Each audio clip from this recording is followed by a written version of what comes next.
ঢাকায় সিনেমার জনপ্রিয় চিত্রনায়িকা নুসরাত ফারিয়া ক্যারিয়ারের শুরু থেকেই সাহসী রূপে ধরা দিয়েছেন এই নায়িকা।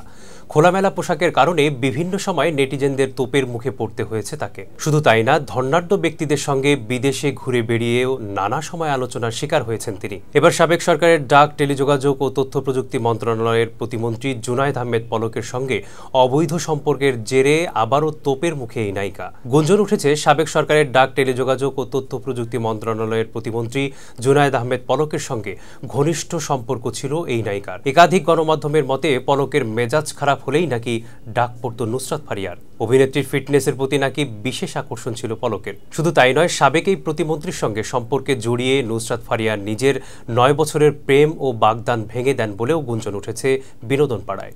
জানা গেছে, দীর্ঘদিনের প্রেমিক রনি রিয়াদ রশিদ নামে এক টেলিকমিউনিকেশন প্রতিষ্ঠানের শীর্ষ কর্মকর্তার সঙ্গে 2020 সালের 21 মার্চ বাগদান সারেন নুসরাত ফারিয়া। তবে পলকের লোকদের হুমকি পেয়ে সেই বাগদান ভাঙেন রনি। যদিও ভয়ে এ বিষয়ে এখনও মুখ খোলেননি ফারিয়ার সাবেক এই প্রেমিক। এ বিষয়ে জানতে যোগাযোগ করা হলে নুসরাত ফারিয়া বলেন, এটি 300% ভুয়া খবর।